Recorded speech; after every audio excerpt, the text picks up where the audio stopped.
Brothers and sisters in Islam, please welcome Sister Salatu Sule. أعوذ بالله من الشيطان الرجيم. بسم الله الرحمن الرحيم. All protocol duly observed. Assalamu alaikum wa rahmatullahi wa barakatuh. I would like you to imagine something with me. That a group of people decides to go on a journey up a mountain. They are accompanied by their mentors. And before they start this journey, they are told that at the top of the mountain, they will find many things of value. So they embark on their journey. Halfway up the mountain, they come upon a box full of treasures. They are ecstatic, they are happy. They did not imagine that even before reaching the top of the mountain, they would be rewarded with a box full of valuables. Now they settle down to explore what the box holds for them. And they select things that they want from that box. Then some of them said, but this is not the mountain top. Let's go further. So they get up, they leave the group there, and they continue their journey up the mountain.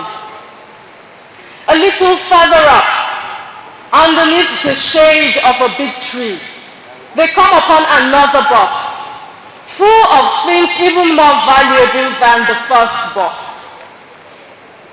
The group settles down. They are ecstatic, they are joyful, they jubilate. They say, twice on this trip we have been so blessed. Now a smaller number starts to say to one another, but this isn't the mountaintop. Yes, we have things here of value, we have picked some things of value, but this is not the mountaintop. So a small group break away from this second group and continue their journey. After much struggle, after much toil and trouble, they finally get to the mountaintop. And there is no box there. Not even a tiny box, nothing. What do they find? A wide open field with many shade trees. No box, but in every nook and corner of that field they find treasure. Far more valuable than what they saw in the second box and in the first box. The travelers, the explorers, symbolize students. Their mentors are teachers, parents, school staff, educators. The first box symbolizes what I call apex scores, apex degrees, credits, distinctions, A's and B's, first class, second class. The second box symbolizes hard work and integrity, which leads to apex scores and apex degrees. Now that open field symbolizes excellence in character and excellence in spirituality. Many of us define academic excellence, academic success, as just the grades you get, apex scores. That's it, a very narrow definition. From this point of view, when you're at that point on the mountaintop, all you have is that one box. Education is all about the score sheet at the end of the day. From this point of view, we invest all of ourselves in attaining high scores. We sacrifice standards, ideals, morals, beliefs, even our Muslim identity, because we want high grades and excellent degrees. We strive for high grades with everything we have. We fight for them, we lie for them, we love and we hate for the sake of these degrees, and we cheat for these degrees. Some of us go a step higher than that. We go to the level of the second box. We make sure that those grades are gotten through hard work, honest hard work. We interpret academic excellence and success as academic integrity plus hard work. Many times, as someone who works in a school setting, I have heard parents make comments such as, "You mean after all these fees we have paid you, our child will not clear all the WAEC papers?" Parents say it. And we, school leaders, school proprietors, we say the same thing. Some schools actually have a policy, no child should fail. Whatever will happen should happen, but no child will fail. That's a very narrow view of what education is all about. We have parents who say, "If you say my child didn't pass, therefore my child should repeat a class, I'll take my child to another school." Again, they are focusing on just that first box. What is the score sheet? The second box, hard work, integrity, is a good place to be. But it is a step towards something more. And to explain what that something more is, let us go back to our roots. This is AMIS, Association of Model Islamic Schools. Islam is a pro-social religion. We believe God exists, and because of that, we believe that we have a role to play on earth that is beyond our educational qualifications. The pro-social nature of Islam, we see it. We say it every day. Every time we pray and we recite Surah Al-Fatiha, we are attesting to two things: the existence of God and the interconnectivity of all human beings. When we say, Alhamdulillahi Rabbil Alameen, Lord of Alameen, the whole world, no confinement to education or the mosque or the family. When we say, Iyyaka na'budu wa iyyaka nasta'in, na'budu, we worship, nasta'in, we seek your help. Ihdina siratal mustaqim, guide us. We are attesting to the fact that we don't stand alone as individuals. We stand as a collective unit of human beings, Alameen. Not even just a collective unit of Muslims or believers or educators, but a collective unit of humanity. Therefore, at the top of that mountain in my story, there are no boxes, only fields. No confinement, but extension.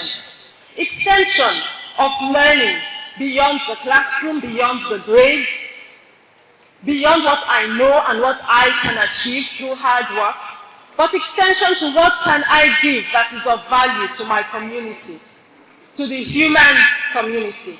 In what way will my education help me improve the human condition? This kind of education refines the entire human being. It makes the student care about the well-being of others. It makes the student aware of the need to stay close to the source of his life, Allah. It makes the student ready to put his or her knowledge and skills at the service of humanity to solve real-world problems.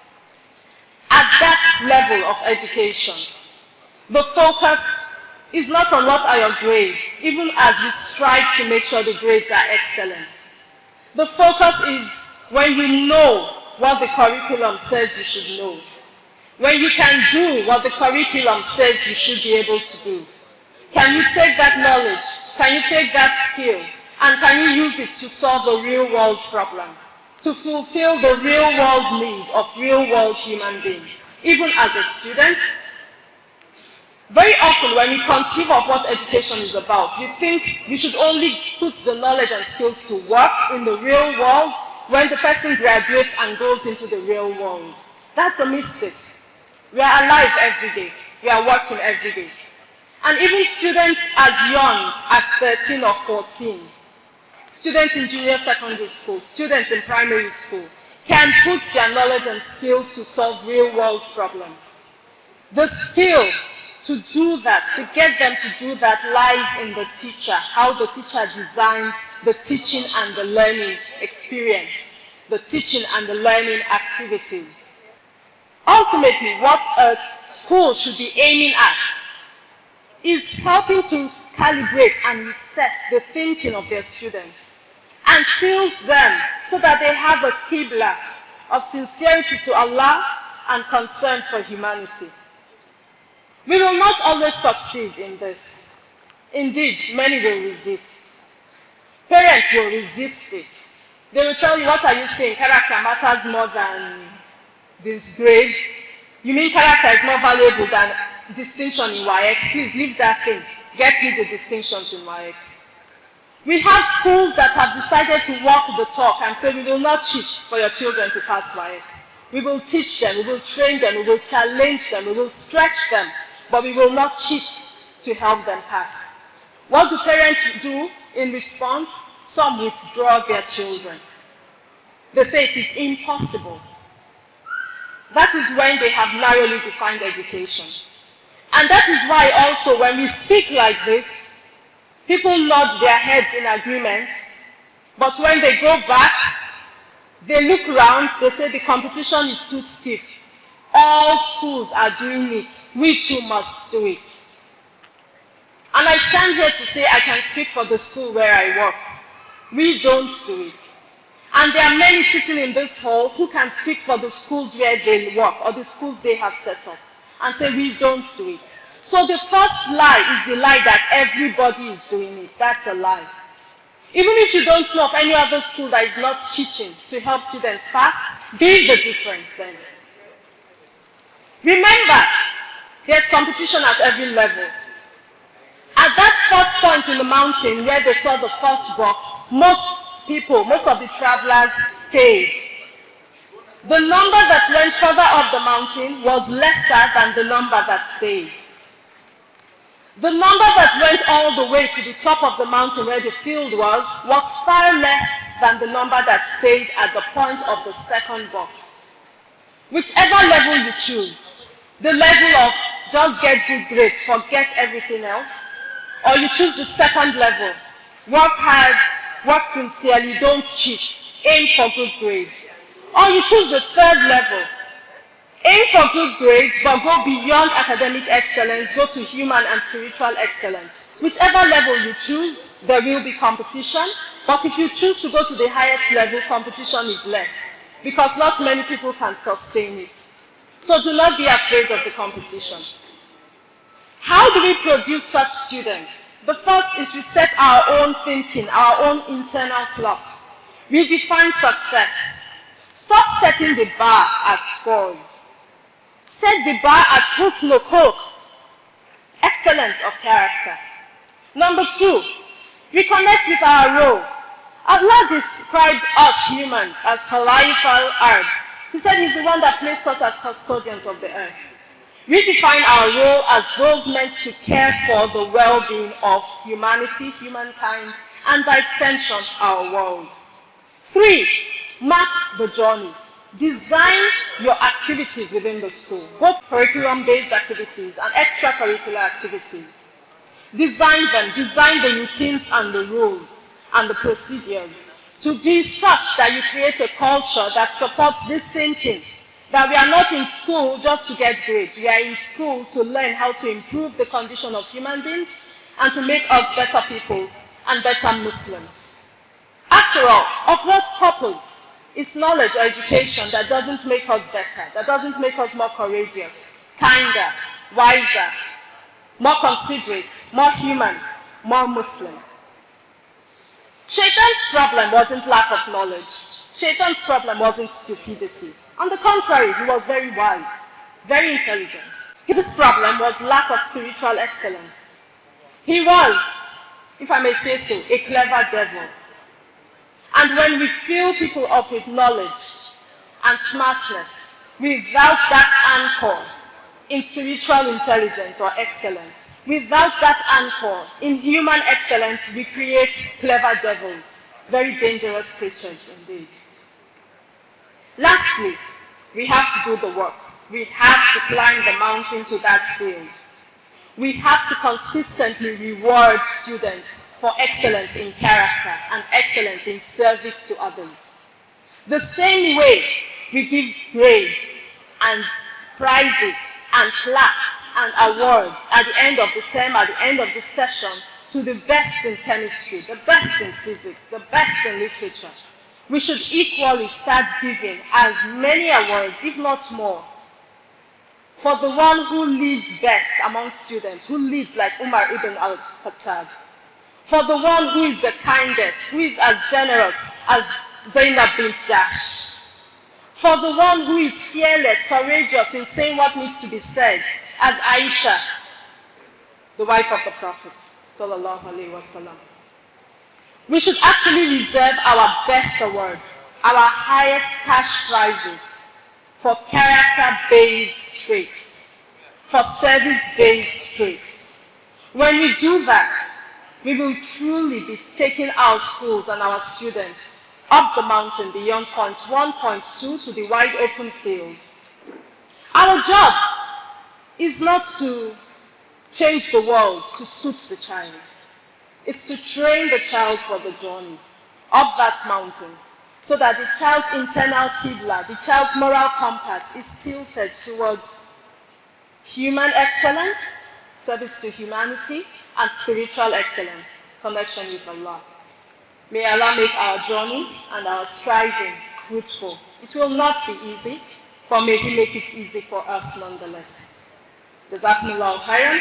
Assalamu alaikum wa rahmatullahi wa barakatuh.